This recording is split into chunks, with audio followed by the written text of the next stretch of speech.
Welcome to Transformations with Carly and Rick. Straight talk about life, business, and spirituality. Hello, everyone. I'm Rick Zanotti, and next to me, just a scant, 15 miles away, is Carly Alyssa Thorne. How are you, Carly? I'm doing great, and I'm really excited about our topic today. What does your environment say? I'm terrified about our topic today. Why? Why would you be terrified about our topic today? Because I tend to represent what you're talking about today, I think. So, as I look at some of the things in my environment, it's kind of a little scary sometimes. I have a lot of gear. I have a lot of books. I have a lot of manuals. And when I don't have a quick place to put them, they wind up kind of on the floor behind me, at which point they wind up being clutter. They wind up being lost. Not a fun thing. Yeah, it's quite fascinating. I've done a lot of work, and I've actually been hired by companies where I actually go into a company and I go office by office by office, and I literally help them rebuild the office. It's not just, it's time management, it's organization management, it's also energy management. And so we're going to touch on all of those today.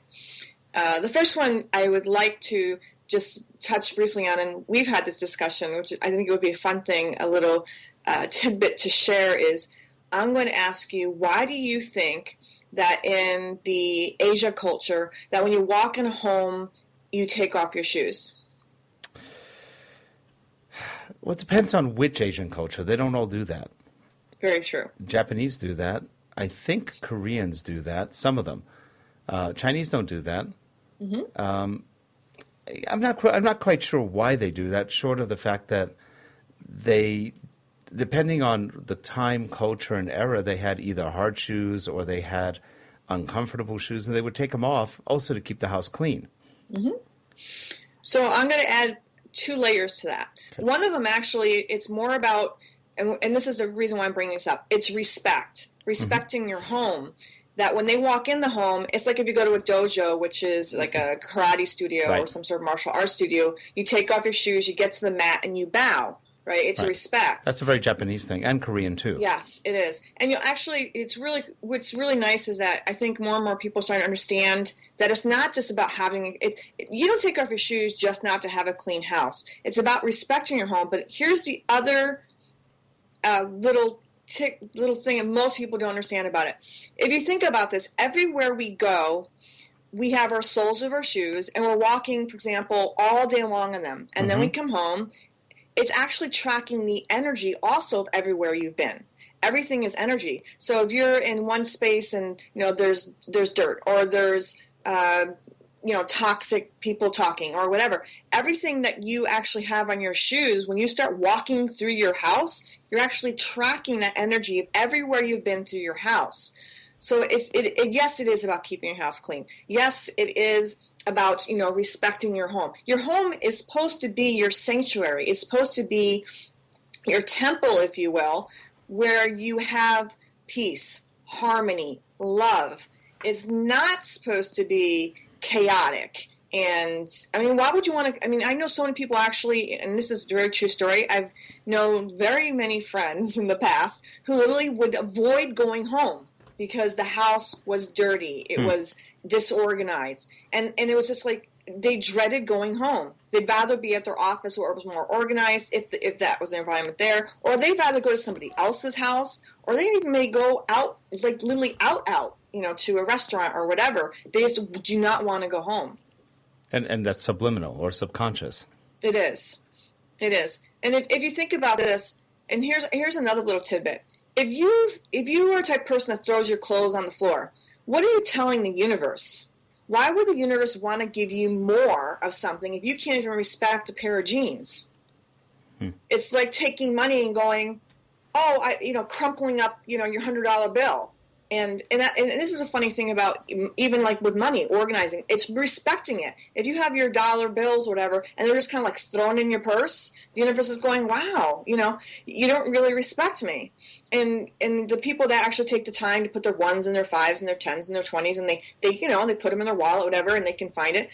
It actually, it's really funny how you treat your home actually plays out everywhere else. It plays out in your relationships and your work. It just plays out. Literally, how we do anything is how we do everything. And that just literally goes across everything that we do. That's interesting. And I know some cultures care more about that than others. Yeah, but I think, aside from the if you will, the metaphysical or the energy part of it, I think it's also just, if nothing else, the clutter part of it. I mean, there is energy in that, but after a while you just go, okay, where is everything? It's a mess. And if you get too messy, eventually, there's that old theory that, well, I know where everything is in my desk. To a point, that's probably true on some people. And then in other cases, you kind of know where everything is. And then you realize, I don't really know where anything is. So, and that ties into the time management. The more organized you are, you're not going to be wasting time looking for things. So that is a time management. We only have 24 hours a day, and as you know, we have so many more things to do, and especially with technology, we're so much more connected. But the funny part, because of technology, because we're more connected, we actually have more to do. That's so true. If you're not, taking the time to be organized, you're losing time and having to go search for things, which is a complete pain. I mean, I don't want to have to go searching for something. And to give you a really funny story, because I've done some large companies and I've done, homes and all different things where I bring in a team and we teach them how to organize literally room by room by room. And I was telling you how we do this. So one of them is a 2-day filmed kitchen makeover, right? And we actually go in there and we take everything out of the kitchen. And people are like, what are we doing? And I'm like, we're going to rebuild the kitchen. First I have my team come in and we actually clean it all down. And so it's clean. So that's why you have to remove everything. You can't clean around it. You have to move everything. And then I'm with another team and I'm with the person going, okay, we have 3 piles. Here's your throwaway pile. Here's your donate pile. And here's the stuff that you want to keep. And then we actually go rebuilding and actually teach them in organizational management, depending what the personality is, what type of cook they are, you actually build a kitchen so it's organized logically. So they know if I'm cooking, if my stove is here and my pots and pans are here, or if I'm a baker, they're going to want some of all their baking stuff in a certain place. So it's not just about being organized, it's how are you organizing it towards what your personality is and also what you do. And we do the same things in homes. Take everything, go room by room. So one room gets dismantled. Everything comes out. Then they get to rebuild it. And it's very fascinating when it goes through the process of those 3 piles. They're like, wow, I've been looking for this. It's almost like Christmas time. Presents arrive, right? Yep. And then there's the other part. I'm going, wow, I don't need that. I haven't used that in 5-10 years. Okay, let's donate that. And then there's other stuff that's got holes, or it's it's filthy, or it's it's just trashed, it's ancient. It's like time for it to go to someplace else. It's kind of interesting because that also goes to the issue with hoarders, where they keep everything and anything, whether they need it or not. and after a while, and I've met a couple of hoarders. I actually have one in the family. Okay. And she's a lovely lady, but you could tell that her possessions completely control her life. Mm-hmm. And that's no way to live life. It's horrific, actually, because she's tied to everything she thinks she needs all the time. And that's a big one that you just said. Tied, and that's the thing people don't get. It's an actual weight. When you're holding on to stuff, it's a big weight. Oh, it's a humongous weight. Yes. It's actually scary. It's not living life at all, in any which way. In fact, in her life, it probably ruined her life. She lost a lot of things because of that, including husband and other issues. It's real interesting, but that's what happens with some people. They get so tied to things. Well, actually, it's kind of a compulsive obsessive disorder too. They can't let anything go, and as a result, you become a victim of yourself, of all the things you think you need. And I haven't really done a lot of research on hoarders, but I know that once they've been quote unquote cured of it, they realize they just don't need this stuff anymore. That goes to when people talk about cleaning out your closet, it's also making room. We are going to touch on a lot about energy today, because it really is when energy flows, right? So if you're in a house and there's stuff on the floor all over the place, and there's all these, the energy goes here, then it has to go here, then it has literally it's ping ponging, if you will, off of things, because there is no direct flow for it to go. And the funny part is, it's like when you clean out the closet, you're in essence, you're making room for more to arrive. And I don't mean more to arrive in stuff. I mean more to arrive in your life, friendships, opportunities, experiences. But when you're bogged down with like just stuff all around you and everything, you're literally almost like a hermit. You're almost closed in, and the energy actually stops you from doing things because you're just people have actually told me when we will take them to different environments so they can experience the energy difference, and they'll walk in one space and oh my God, I feel heavy. Yes. I feel tired. And then we'll take them to a place that we've actually done. I'm like, wow, it feels so calm in here. It's just, they can't even actually describe it because it's just, you know what I mean? It's like, they literally will just sit there and almost like their body will just relax. Yeah. And so so that's the thing. It's one thing to tell someone, hey, we're going to do this. It's another thing to take someone and put them in those environments. And when their body actually feels that response to the different environments, then they get it. They're like, wow, I didn't think about that. Well, because they're used to being in their environment. And part of the thing is when people go into places, they may have a subliminal reaction to it or a subconscious reaction to it, but they don't really know why. They just walk into a place and go, I don't really like it here, or it doesn't feel good here. I remember one time we went to look at a house. We were looking to buy a house. This is about probably 17, 18 years ago. And I walked in and it didn't feel right. I just went, no, this house just doesn't feel right. It felt closed in. It felt it wasn't cluttered. It was closed in. And it had a feeling of there was just no energy moving. And then we found out that somebody had died in that house about 2 weeks before that. Wow. And that was nobody who was going in the house wanted to buy it. We didn't know at the time. I just didn't feel right in the house. So maybe there was some energy, some feeling left over in that house. It just did not feel right. And they hadn't really done much to change it. They kept everything closed and the windows weren't open. It showed terribly, but it also felt terrible.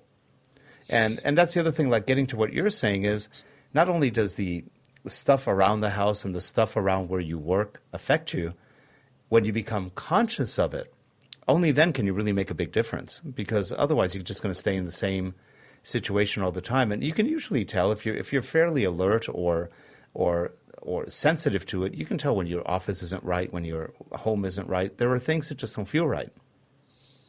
So you brought up two really key points. And one of them was an unconscious thing. So how many times have you met someone, you instantly know you hate them, like literally hate them? You're like, no, or you love them. Yeah. So getting to that, we do have unconscious triggers. So I'm not going to mention my client's name, but I'm working with somebody who I had her go through this exercise. And she's actually doing what I'm talking about, is going room by room by room and organizing and decluttering.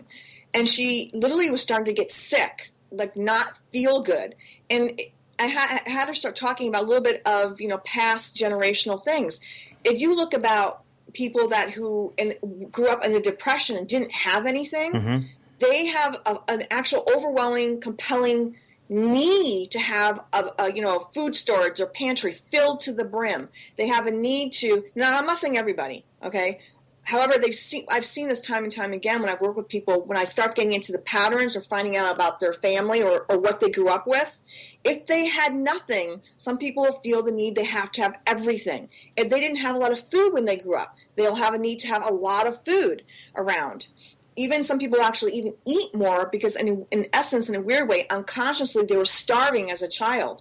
So that's another very fascinating thing once you get into the psychology, the theologies, all the different things of why we have the homes that we have and what patterns we're repeating from what we grew up. And the key note to that is actually, she had this one word that I had her focus on, which was bare, like literally almost like bare naked, if you will, not having anything, and what came up for her.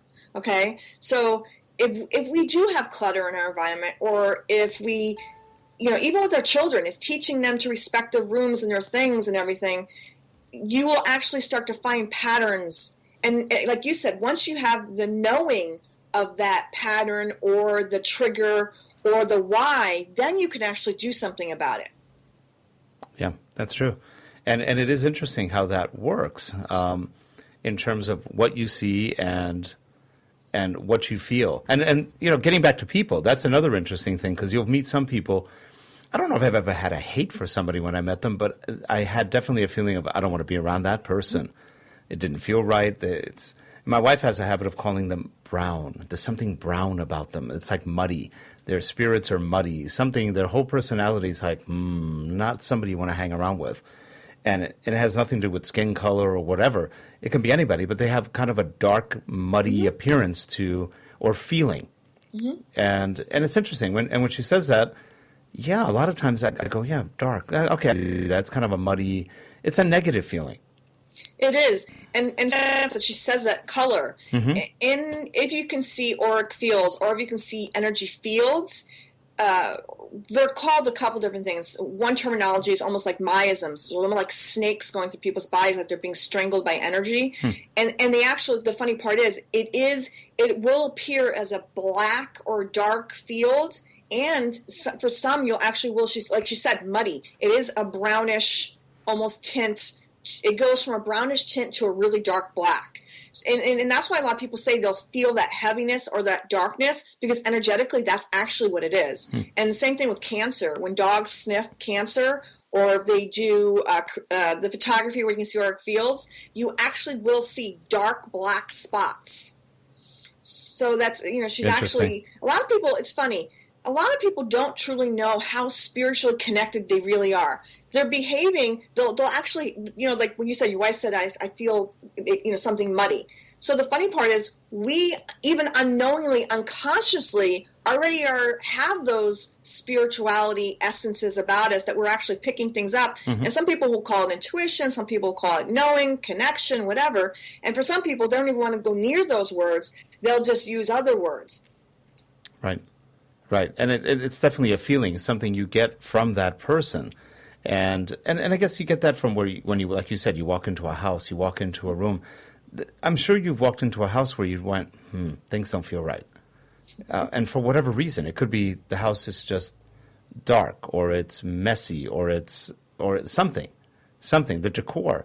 A whole mess of things could give you a feeling of, I really don't want to be here that much. And then other places you go, I can't wait to go back, because it felt good, or it's great. Exactly. Like, for example, let's talk restaurants. Do you have restaurants you go in and you go, I love being here. It's quiet, you can talk, you can have a nice conversation. And then you go to a restaurant that's noisy, it's crowded, it's just not fun. I mean, and everybody has different tastes. Some people like that. I tend to like the brighter, quieter, nice, more intimate restaurant where you can have a nice business conversation, versus you're trying to speak over the screaming kids that are in the table next to you, and the 42 people who are drunk in the other room, and you just go, okay, that wasn't fun. But again, you're feeling something. It's definitely affecting you in one way or another. So I'm going to touch up on a couple things on that. So one is, like they say, dogs can sense fear. It's no different than a child. If you hand a baby, babies are all, they're so connected, right? And I've seen this time and time again. A parent may hand the baby to one person, and the kid will start screaming their head off. Oh, yeah. And they'll hand it to somebody else, and the baby will instantly start cooing and laughing. And it's the same thing with animals. We all are beings that sense something. We feel something. And I'll give you another example. In my acting days, and I did a lot of things where I was a spiritual fitness guru, or I was whatever, I don't like I don't like using the word psychic and all that, because I think a lot of people misuse it and misconstrue it. This one assignment I had, they had actually a bunch of us that were intuitives go into these homes. Now, our job was to go in, shake hands with the couple. Our job was to tell them what was going on inside of the household. And we weren't allowed to talk to them. All we were allowed to do was walk in, shake their hands, and we all went in separately, by the way. So each intuit went into the house on their own. And we would go in there, like I said, shake the husband and wife's hand, or some of them weren't even married; they were just living together. And then they would leave. Then everyone would leave us alone, and our job was to actually just go in and feel and see and listen to what was going on inside the house. And then we would leave, and then we'd have this whole discussion, and everyone would share what they were feeling in the house. And I have to tell you, whenever we were in really, really toxic situations, and this happens to a lot of people, I would get dizzy. I would get nauseous. And it was really fascinating once you start getting into those dynamics of finding out, and then you'd have the discussions afterwards, and it would be exactly dead on as to what was going on. There would be fear or pain or death or something. So we do, intuitively, we do know. We feel, we sense, we know when something's off. Right. The key then is to listen to that and then do something with it. Mm-hmm. Yeah, and that's where things break down. Because we're not taught to listen, to feel, or do anything with it. So we kind of sit there going, I'm not really happy. But you don't know why you're not happy. Or we're going to visit Aunt Mildred today. Oh, I hate Aunt Mildred. Why do you hate Aunt Mildred? What's wrong with Aunt Mildred? She beats me. I mean, whatever reason. Mm-hmm. But there's something there that makes you not want to go there. When I was growing up, we used to visit one of my dad's uncles, who was actually a wonderful human being, but he had suffered a stroke. And when you went there, he just sat at the table. He couldn't move much, but he understood everything. Mm-hmm. I was like 7, 8 years old, and I'm sitting there, and I guess I was nervous because, he would kind of drool all over himself. He just, and his daughters all pretty much dedicated their whole life to keeping him somewhat healthy. Yeah. But they were the nicest people on earth. But I remember as a kid, I'm playing with the table cover, and I finally made a hole in it with my fingers. It's just nervous playing. I was like 7 years old. And I wondered why. And every time we'd leave, he'd cry, and it was sad. Now I understand it, but back then, as a little kid, it was like I don't want to go there. And it was a dark house, and it was sort of like I'm a little afraid of this place. But really, it was a feeling of really not understanding what was going on or what really happened, and so it was a visceral reaction. Yes, exactly. And the thing is, we as adults need to remember that children it's very hard for children. We put them in all types of situations and we don't think. Right. And it's really a disservice. Example, bringing a child to a place where there's just tons of noise, tons of stimuli. It actually, we wonder why let me backpedal here. So we have ADHD, we have ADD, we have all these different hyperactive disorders going on. And a lot of it is because we're overstimulating our children. Oh, sure. Not just with the foods they're eating, and with all the chemicals and additives, but also with the environments that we put them in. Mm-hmm. Yeah, it never ends. And you know what? The kids have no time to just sit around and relax for a little bit. A lot of parents schedule the kid from morning to nighttime, and the only chance the kid gets to chill out is when they go to bed, at which point they're too wired.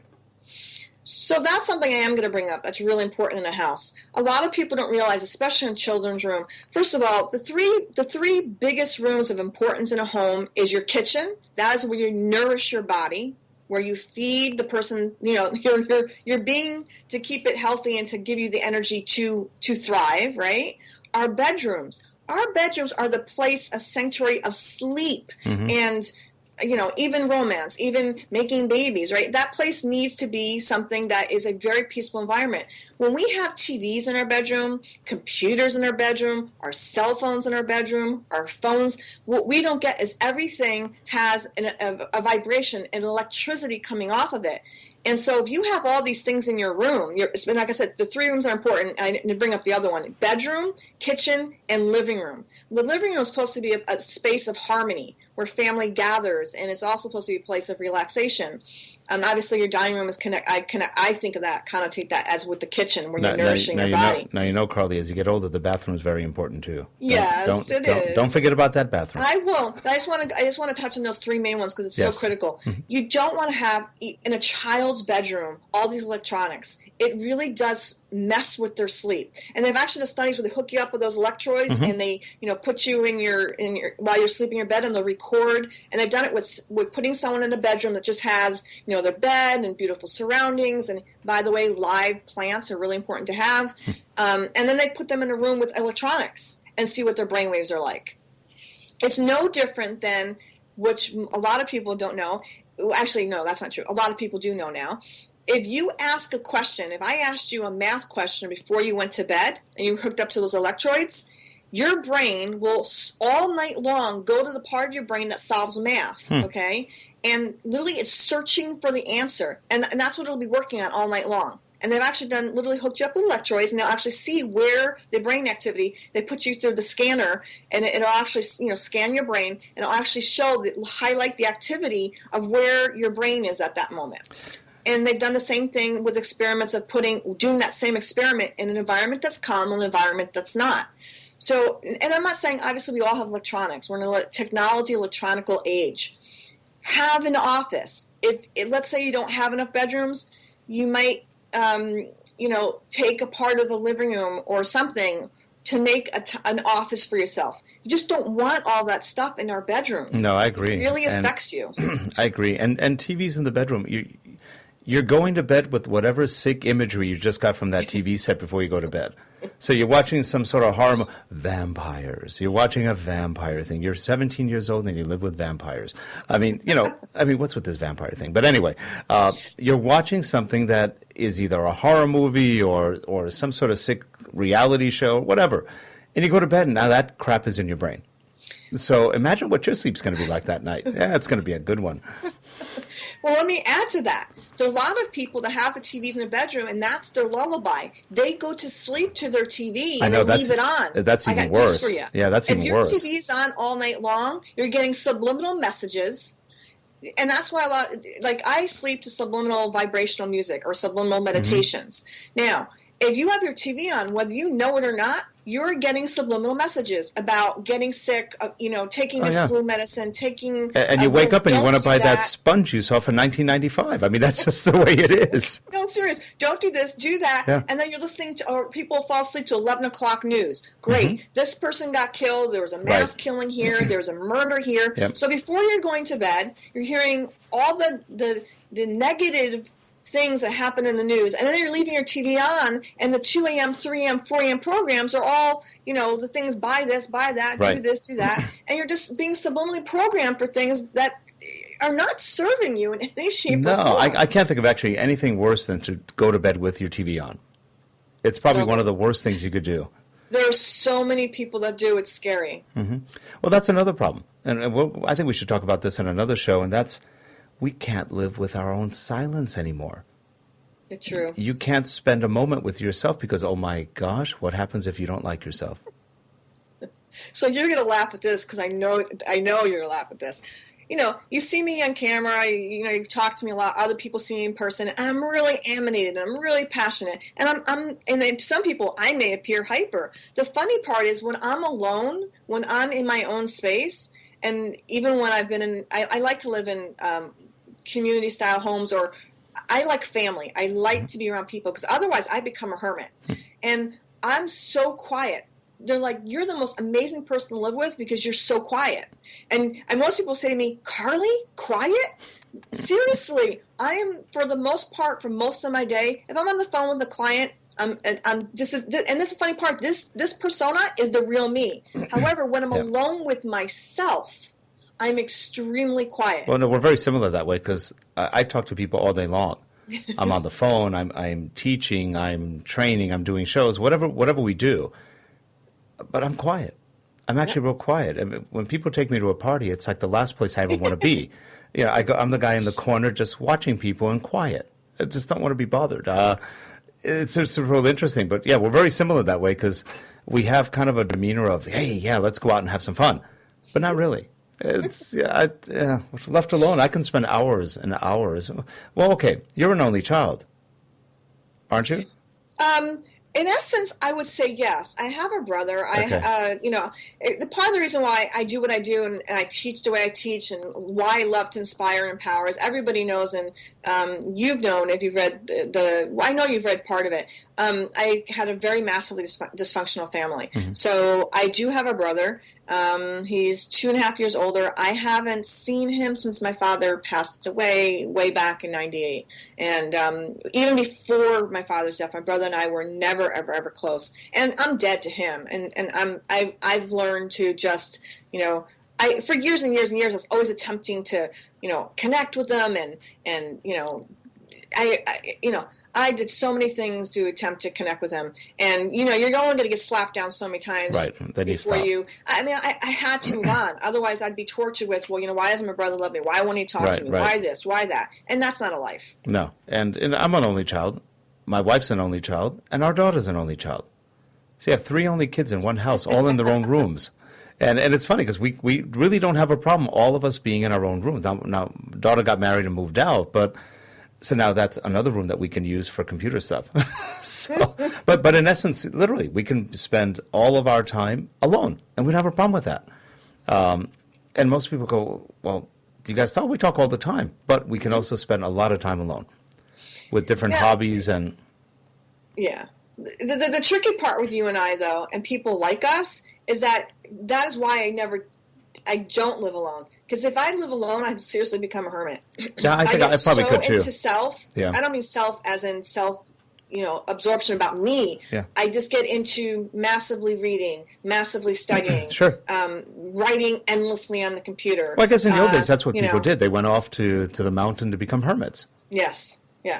So I need in my physical environment that I live, I need to have at least one other person. So there's an energetic presence, and I can feel that sense of. Now, what about pets? I didn't have family growing up. I've always liked being in family environments. Now, what about pets? I've always, right now I don't. I mean, my initials, as you know, are CAT, and that came from everyone calling me Cat. So I've always usually had 2 to 6 cats. When I was in Hawaii, I had 3. When I lived in my house in New York State and I had 15 acres, I had 6. Wow. Right now, I don't have any, and I do miss. I have friends that have dogs and cats and what have you. But right now, because I've been doing a lot more traveling and recovering and all this other stuff, it's just not fair to get another animal. Right. So. Right. Because that's one thing. I don't necessarily want a lot of people in the house, but I like the animals. It's just sort of interesting. It's like they don't talk back. Exactly. Yeah. And the funny thing is, I'll tell you another funny story. You address animals. The thing about walking everywhere we go and coming into our house with our feet, they've actually, this is something that most people don't know. There has been studies on that with animals and why animals get so much cancer. The actual animals actually pick up our neuroses. They pick up our energy. They absolutely do. Yeah. What's going on in the house, and also when they're out. So I got in the habit of when my dogs would come in the house, I would really wipe their paws off. And we go out taking them for a walk, not in the yard so much, but we take them out for their daily walk or to parks. Before they enter the house, I would really wipe their feet down, and it was amazing how the animals I really worked with them more from a metaphysical and nutritional place, feeding them foods that didn't have additives and were really whole foods, not chicken meal. I had next to no vet bills. They didn't get sick. They died of natural causes. They lived to be 16. And before that, when I didn't know so much about that, they were getting cancer tumors and leukemia and all these different things. And then I started diving into the research on animal healing and different energetics for animals, and I found out something really fascinating. There's a site called Learn, literally Learn, Learn, and then IET.com.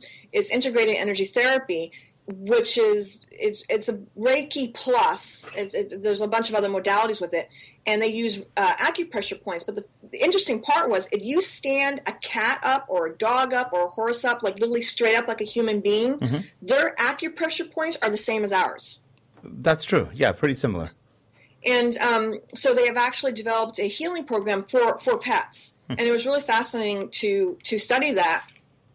Having already had studied the integrated energy therapy and seeing, I don't think most people know that though, that if you stand those, and it's not all animals, it's cats, dogs, I know horses, and I can't remember some of the other animals, that if you stand them erect, that's the same meridian points. Interesting. Well, I think animals suffer. That was fascinating. And I think animals suffer from another issue, and that's the fact that humans think they're not animals. I've seen so many crazy adults treat their pets like they're humans. They're not. They're animals. They're dogs. They're cats. They're different. They're not. You're not going to make them your son or your daughter. They're different. They're just as loving, just as great in many respects, but they're different. And I think that's where we try to throw everything on the poor animals, and the animals are going, I'm kind of a dog. It's like, yeah. Yeah. But I want to be a cat. So. I think there's a balance. I think if you treat your animals with love and respect, and you feed them as healthily as you'd want to feed or take care of yourself, you're going to have a much healthier animal, a much relationship. And they get it, going back to the environment topic. They get so affected by the environment. And there's a lot of screaming. If there's a lot of chaos, oh yeah, everybody does. They will get neuroses. They'll start to shake. They'll actually start. Their behaviors will start coming up. They might start chewing on things. They may start having accidents in the house. It's really fascinating when you get into animal psychology with the environment. No different than human environment. They've done studies with children. If the parents literally start teaching them from the beginning, going back, I ran a preschool in the 80s called Learning, Playing, and Growing Incorporated. And I ran it out of my house. I was certified by New York State, and I specifically bought this house for this particular reason. I had a beautiful backyard with all the playing stuff. However, people always tell me, well, why aren't you putting away your valuables? And I was like, I want them to learn from the beginning how to respect things. So and they couldn't understand why my house wasn't. I had 8 children in there, and I had, obviously coworkers, and I had a minivan and all that stuff. But the point was, they would walk in my house, and they could not understand why it wasn't trashed. And I was like, no, the kids, and I'd have an organized bin, as that picture I gave you, where it had slots, and it had bins that were clear, and every bin was labeled, even the little ones that couldn't read it yet, because had kids, they were pretty much from ages 2, and I would get them ready to go into school. So I was teaching them how to read and write. And they knew they could take one bin out and jump it on the floor, and they could play with it. They couldn't take another bin out until that one was cleaned up and put in the hole, in the slot. And so from the beginning, I was teaching them about respect, organization. And so they've done studies on kids in their homes. If their bedrooms are chaotic, they actually don't do as well in school. I believe it. So it's just fascinating to me that if we actually took the time to teach our kids respect. Oh, I'll tell you another thing. I used to, when you give presents to people, I used to give somebody, they were a cook, they were a caterer. And so I bought, one time, a brand new Vitamix for them, or another time I bought them a brand new KitchenAid mixer. And I actually stopped buying them top quality things because when I'd go there, the next time, it would be trash. When people come into my kitchen, literally my Vitamix, even though this new one is maybe 2 years old, it looks brand new. Every time that I use it, I take that, 50 seconds to wipe it down. Yeah. Yeah, that's important. That's actually, even when you hire contractors, find a contractor that cleans up after themselves. Yeah, exactly. And you're going to find that contractor will do better work. Yes, they will. They'll leave a better feeling with everything they do, and they take such pride in their work that you will have pride in what they've done. And because a lot of contractors are absolute slobs. They'll leave your house messier than before they started. Find one that actually cares, and when you do, they're amazing. They make all the difference in the world. So tying to what you said, because I told you this story, when I meet clients, a lot of times I'll meet them in a non-threatening environment as the first meeting. I'll meet them someplace not in their home, not in their office, and we'll usually go someplace that's quiet to have the conversation about what I'll be working with them on. Now, the funny part is, after that, I walk them to their car, and I do that for a reason. When I walk someone to their car, I can tell volumes about them. If their car is filthy on the outside, there's, fast food wrappers thrown on the ground in the back of the car, it's just messy, I know that when I walk into their office, if I'm working with them on their office or if I'm doing a project for their family, that this is what I'm going to be walking into. Because that, again, what I've said, and I'll say in so many times, is, how we do anything is how we do everything. So if we're treating our car like crap, literally, how is it playing out in the rest of our lives? And like you said, the contractor. So the contractor's, messy, you can bet that person's life is a little messy. So I always walk people to their cars because then I know what I'm walking into, in essence. It gives me a little bit of and obviously when I'm having the meeting, I'm feeling all sorts of other things and interviewing them, if you will, so I know how I can then help them or map out something for them. Sure. And it's funny, when I walk people to their cars, it's amazing. And I don't care, it doesn't have to be a Rolls Royce for me to go, okay, because you know what? I know people that have really fancy cars and they treat them like crap. So it could be, it doesn't have to be a top-of-the-line car. It could be maybe a used car. How do you treat that used car? How do Yeah. you treat, your books in your house? How do you treat your clothing? How do you treat, and the funny part is how we treat all those things also mimics how we treat other people. Well, yeah. In fact, a good sign to me is when people rent a car and they treat the rent-a-car worse than their own car. I go, no, no, no. You treat that better than your car. It's not yours. It's Right. somebody else's. You respect it. And they look at you like, huh? I go, no, that's what's life. It's called consideration, respect. You take care of other people's property, even better than yours, because you owe it to them. Oh, you're going to love this one. Hotel rooms. How many times I go places, I travel a lot, and I'll be with someone, I'll have crew, I'll have camera people, Right. and they'll just like, I'm like, what are you doing? Yeah, don't and do the that. maids Yeah. love me because before I leave the room, I have all, like when I'm getting to check out, all the towels are in a corner piled in the bathroom. Yeah. The sheets, I'll have everything kind of like organized and it's like in piles. And it's because I'm also checking to make sure I've cleaned up the room. I haven't forgotten anything. Yep. And in essence, I'm also cleaning up the room, just, putting everything kind of, I can't stand leaving a hotel room where there's just stuff flown all over the place. And the other thing is always leave a tip. Yes. And people go, why do you leave a tip? That's her job. No. One, it's not the most pleasant job sometimes, especially the way people leave rooms. But two, it's a way of appreciating the fact that they left you a good room. Exactly. And it's a little thing. You don't have to leave a fortune. I mean, we usually leave $10 to $20 depending on how long we stay. Or I think we do like $10 a day. And the whole thing is, and my daughter or somebody will say, well, you didn't call them for 3 days. Why do you? I go, no, you know what? It doesn't matter. They would have come here those 3 days, and we're leaving probably a bigger mess that we're trying to keep clean. But yeah, definitely do that. And you know what's funny? We've lost things in rooms. We've never lost anything. It always gets sent back. And the funny part is that people, and it's really, I find it very fascinating. I find that people that treat other things with respect, things will come back to them. They do. And the people that just don't care, they'll say, I lost this, it's gone. They'll never see it again. I Yeah. had something that I lost, literally for almost a year. It was something that meant a lot to me. And I don't know how or why. It was kind of like that, knock on the brain at 2 o'clock in the morning. And I walked outside, and it was a piece of jewelry. And I literally looked down, and there it was. It's amazing to me. And it wasn't like I was thinking about it all that year. It was just like, all of a sudden I had this little epiphany of, whatever. And I went, and there it was.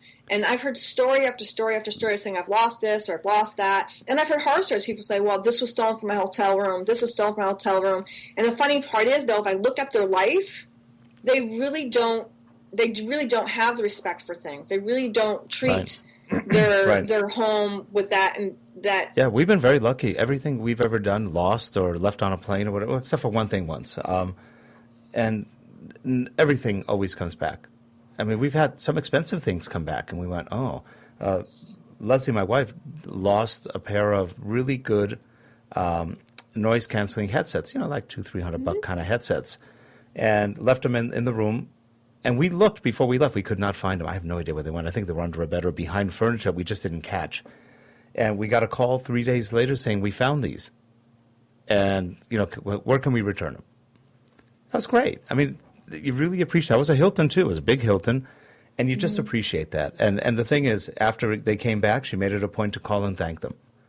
Yeah, that's another key thing that you just touched on. We do not thank people enough. No, we don't. Since I have a lot of adopted sisters, brothers, mothers, fathers, and so one of my adopted brothers, is slightly handicapped, this man says, I've never heard someone say thank you as much as this man does. Yeah.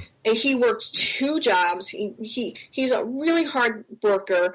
Like I said, he's slightly challenged, and every time I'm around him, it's a blessing. Thank you, Carly. Thank you for this. Hugging. Thank you for that. Thank you. It's a constant thank you. We do not say thank you enough. When I was married, it was very fascinating, in different relationships. I had one relationship that was amazing where literally every time I cooked, and the minute I put that plate down on the table, he'd say, thank you. Right. And it was like, oh, wow, thank you. It was like, yes, I love to get up in the morning and make breakfast, and I love to make lunch, and I love to cook. Yeah. I love to pamper and take care of people. It's just in my DNA. It's something I really love to do. And I've been in other relationships where people just never say thank you, do not appreciate. And it's kind of funny because as you grow and evolve from you're young and, now I'm 48, you kind of get really clear in a relationship what you do and do not want in your life. Right. I want someone who appreciates and values the fact, yes, I'm doing laundry. Yes, I'm folding it and not putting it away. And yes, I have, service that comes in. And, even when I had my 4,000 square foot house, I had a housekeeper that came in once a week. The rest of the week, I maintained my house. And the funny thing is, because I was organized, I was clean. When she came, it's like it was nice because she wasn't having to deal with a mess. No, in fact, I remember my mom. We used to have it was just an apartment that they lived in, a condo that they had when they lived in Argentina, and about once every 2 weeks, there was a lady who would come out and help clean the condo with her, and it was great because down there you're either a peon or you're someone, and they tend to treat people not very nicely. And I'd walk in the afternoon, and here's the cleaning lady who was really nice, and my mom having tea together every single time. So and my mom would help her clean. It was just hilarious. But you know what? That lady was one of the nicest people on earth, and she loved coming to her house. Exactly. Because it was collaborative effort. It was collaborative, teamwork. And my mom would try to clean up before she got there so she wouldn't see a mess. It was just great. My mom does that in room service in a hotel. She cleans up so that the room service people don't see a mess. And that's exactly what you just said. Yes. But you know what? People, and the room service people, I think, really appreciate that. They do. And there's nothing worse than the slobs who knew. leave an absolute pigsty on purpose. And you just go, oh, man, smack them on the head on that one. And I've seen that so much from just being in the film industry and traveling around and crewing. Yeah. And you do. People just literally trash the rooms. And I would just be like, what are you doing? It's like, first of all, this is all expensive equipment. That's true. So you clean this room up because if someone trips on something and something breaks, guess what? It's coming out of your paycheck. Not because we have insurance on all this stuff. Great, However, if they're going to be irresponsible and not do their due diligence and just, how many minutes extra? And then I get the phone. I can't find this. I can't find that. Right. Well, great. Did you not do what I said by putting everything? And the funny thing is, you'll laugh at this story. I've had exes call me like, literally, where is this? Mm-hmm. And I have a photo. When I'm so organized and just part of my business and nature, I can actually tell them where it is. I've gotten literally like one time, I don't know, it was almost like a year later, and he was moving into a new place, and he's like, Carly, do you know where this is? And I'm like, yeah, bottom drawer, right, it's and that's the value of being organized, because the funny part is if you organize and you start taking pictures, you can have a photographic memory of where everything is. That's true. So I can tell people, I can get phone calls from places, and I can actually tell them where it is. That's great. Well, Carly, we are at the end of our show. It's been about 50 minutes already. We've been cranking. Wow. Carly? Yes. We'll see you next week. Absolutely. I look forward to it. Have a great weekend. And all you people watching the recordings, please leave us comments, feedback. We really appreciate it. And if you like it, subscribe. That way we know that you're there. And you guys have a great one. We'll see you next week. Take care, Carly. Bye. Bye-bye, everyone.